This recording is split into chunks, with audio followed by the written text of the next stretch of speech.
quite a while, I've been thinking about doing a video on time and the way so many people today use time wrong, in my opinion, speaking as a historian. And I got a solution to that, which works so well for me, and I'd like to share that with you. And I hope you don't mind if it's a little bit philosophical also, but I guess it's unavoidable. So my first issue is too many people today are viewing time as something linear. All right? As something chronological. And in way too much detail than what's really necessary. Because it creates, well, it disorientates you. It doesn't give you that overview you need. I see so many people making mistakes now that has been made so many times before over, and if you only knew your history, man, so much could have been avoided. And then we're trapped almost like slaves to time in lack of a better solution. Well, let me try and bring you something and see if it works for you the way it does for me. And I'm also going to share a story with you on a trip I made in a scientific expedition to Central Asia, which fundamentally changed the way I view time. But first, I'd like to look back in history, because if we're going to address time together now here, we need to look at how far back our current concept of time goes. You know, you have the minutes and the seconds, 60 seconds, 60 minutes. That goes really far back. I hope you all know that well. I mean, the ancient Sumerians, more than 4,000 years ago, had this base 60 system, which is still we use today, right? And the Babylonians, they took it over, and the ancient Greeks had it also, and we still use it today, every second. And in fact, you can count to 60 on one hand, right? Using your thumb on your phoenix bones, the 3 bones. 1, 2, 3, 4, 5, 6, 7, 8, 9, 10, 11, 12. You can do this 4 times, and that makes 60. And that's how they counted, right? And sure, that's okay.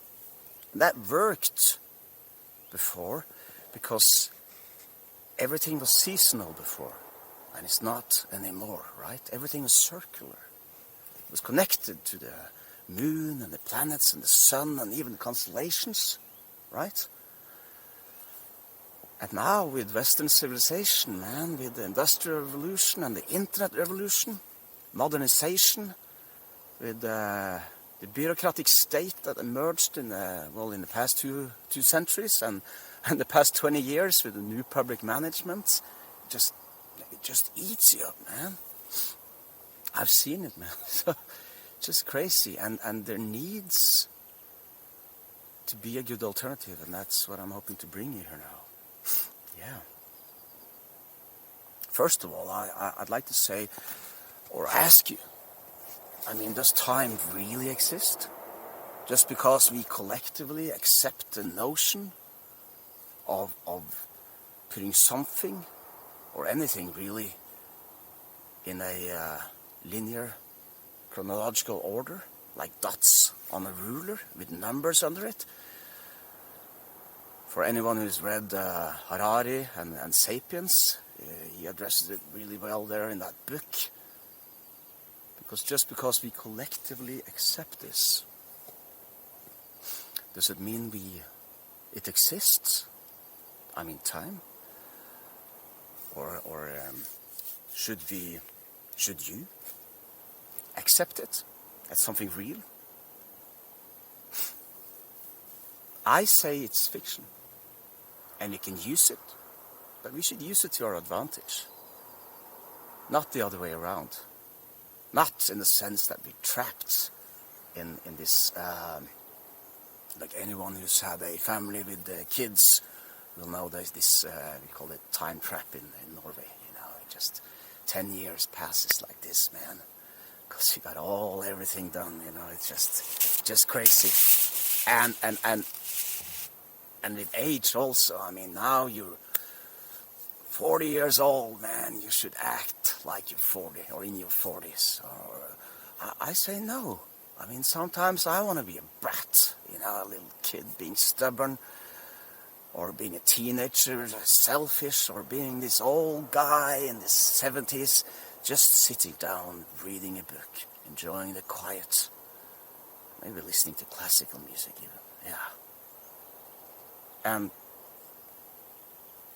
my solution to this is viewing time in a binary fashion, viewing time binary, zeros and ones. Because I'd like to address all of you who are viewing time maybe too much in a linear fashion. It doesn't need to be that way. And the cool thing about viewing time in a binary fashion is you only count the ones. Alright? The in-between time doesn't really exist, that's a zero. It's so much easier. I gotta tell you, my good friend Vegard, I used to see him a lot. I mean, we lived in the same town and we had a lot to do with each other. Now I see him seldom, you know, but every time I think about him, every time I talk about him, every time we talk or write to each other, that's a one. Those are good ones. And the time in between doesn't really exist. It's a zero. And you only count the ones, all right? And it's just not with relations, you know, it's with everything, you know. You go to work, that's a one, you know. You go to that meeting is a one. You do your chores, do things you don't like to do, well, it's a one. Just do it. It's easier to live in harmony. It's actually better equipped or better suited to the way we used to live, I believe, I find. This seasonal way of living before. And it's so much easier to relax and find yourself. And if you want to view time linear, if you want to see minutes and seconds and hours, well, if you can, then try to see years and decades and centuries and even millennia. Because that's the overview we need in life. That's how we know the mistakes of Napoleon and Hitler and the Bolsheviks. And if you connect dots and if you go back to the ancient Greeks, I mean, there's so much to learn. But if you have everyday lives, which are just two, you know, you got two parents, lots of kids, lots of driving, lots of homework, everything, and both parents are working, of course. It's the modern society. Everything becomes so hectic. And without knowing your time, I mean, you become slaves to time. And it doesn't have to be this way. I think society has become much too professionalized, really. And my solution to it is looking at things in a very binary way. If there's something you need to do, well, you do it when you do it, and that's a one. All right? Timing becomes easier even then, you know? So, I hope this can help you, because this was just a sort of like first introduction to it. I'd love to chat more about it, but I'll make this into a short video. I'll just say that a few years ago I started going to Central Asia, to Kazakhstan, and I met people there, wonderful people.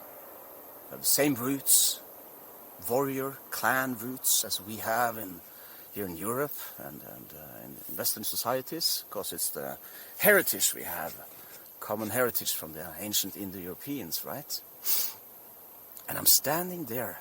I remember, I've been there several times, and the research is just really cool, I find, for me, I guess, since I'm so interested in history. And I'm standing there in the mountains above Almaty, where they wanted to have the Olympics one point. I'm looking over the steppes. I'm looking straight toward the Caspian Sea and straight toward the Black Sea and into Europe and toward here. It ends here, the steps, sort of like. Well, until you pick up a boat and you go further on like they did.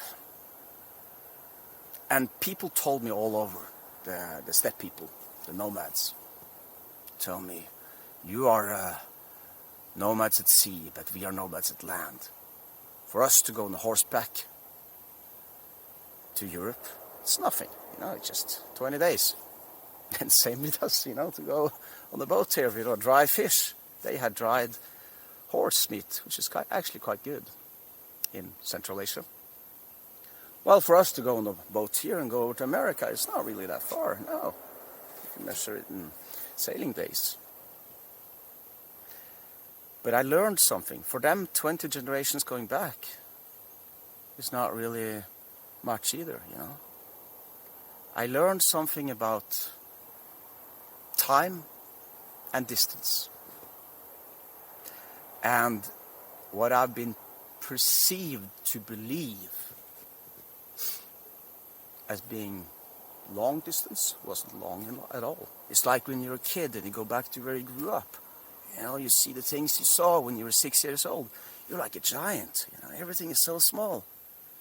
That's what happened to me a second time over in Central Asia. And I come back to this place and wow. I actually feel much more connected to my roots this way, and that's a good way. Because if you remember your history, especially if you remember all the mistakes in history, which aren't mistakes because it's history, it happened, right? And if you do that, it's so much easier to live if you have your head above water in everyday life. And if you tackle each confrontation and each battle like you should. And that brings me to my last point. Because I find with age, it's so much easier to fight every battle like it's your last. It's an extra motivation, in fact, in itself. It sharpens your eyes and makes you feel alive. And with that, being here now, I'd like to end with a words of wisdom from the High One, from Odin himself, about old age. The coward believes he will live forever if he holds back in battle. But in old age he shall have no peace, though spears have spared his limbs.